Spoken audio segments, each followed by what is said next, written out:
செய்தியாக பார்த்து வருகிறோம்.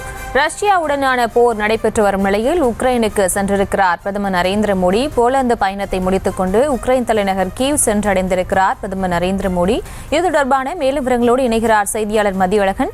மதியழகன், வணக்கம். முழு விவரங்கள்.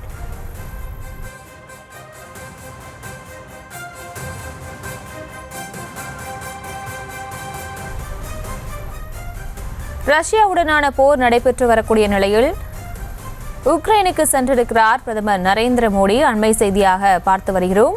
போலந்து பயணத்தை முடித்துக் கொண்டு உக்ரைன் தலைநகர் கீவ் நகரை சென்றடைந்திருக்கிறார் பிரதமர் நரேந்திர மோடி. அது தொடர்பான அண்மை செய்திகளை பார்த்து வருகிறோம். மேலும் விவரங்களோடு இணைகிறார் செய்தியாளர் மதியழகன். மதியழகன், முழு விவரங்கள். போலந்து பயணத்தை முடித்துக் கொண்டு பிரதமர் நரேந்திர மோடி தற்பொழுது உக்ரைன் தலைநகர் கீவை சென்றடைந்திருக்கிறார். ரஷ்யாவுடனான போர் நடைபெற்று வரக்கூடிய பிரதமர் நரேந்திர மோடி கீவ் நகரத்தை சென்றடைந்திருக்கிறார். 30 ஆண்டுகளுக்கு பிறகு உக்ரைன் செல்லக்கூடிய முதல் இந்திய பிரதமர் என்ற பெருமையை பிரதமர் நரேந்திர மோடி பெற்றிருக்கிறார். 2 நாட்கள் போலந்து நாட்டில் சுற்றுப்பயணம் மேற்கொண்டிருந்த பிரதமர் நரேந்திர மோடி போலந்தினுடைய மார்க்கேவ் நகரிலிருந்து ரயில் மூலம் புறப்பட்டு உக்ரைன் தலைநகர் கீவை சென்றடைந்திருக்கிறார்.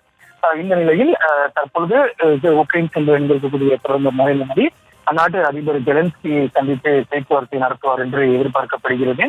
ஏற்கனவே இந்த விவகாரம் தொடர்பாக தொடர்ச்சியாக ஜெலன்ஸ்கியுடன் தொலைபேசி வாயிலாக பிரதமர் மோடி பேசியிருந்தார். அது மட்டும் இல்லாமல் ரஷ்ய அதிபர் புட்டினுடனும் இது தொடர்பாக பிரதமர் பேசியிருந்தார். அதாவது இருநாடும் சண்டையை கைவிட்டு அமைதி பாதைக்கு திரும்ப வேண்டும் என்று பிரதமர் மோடி பல முறை கோரிக்கை எடுத்துள்ளார். அது மட்டுமில்லாமல் போலந்து நாட்டில் நேற்று பேசிய பிரதமர் மோடி கூட போரை எதிர்ப்பு தெரிவித்தும் அமைதிதான் அனைத்திற்கும் தீர்வு என்ற ரீதியிலும் பேசியிருந்த நிலையில் தற்பொழுது உக்ரைனுக்கு சென்று இருக்கிறார். அந்நாட்டு அதிபர் ஜெலன்ஸ்கியை சந்தித்து பேசுவார் என்று எதிர்பார்க்கப்படுகிறது. அந்த சந்திப்புக்கு பின்னர் ரஷ்யா உக்ரைன் போர் இடையான விவகாரம் குறித்தும் பிரதமர் நரேந்திர மோடி பேசுவார் என்று எதிர்பார்க்கப்படுகிறது. விவரங்களுக்கு நன்றி மதியழகன்.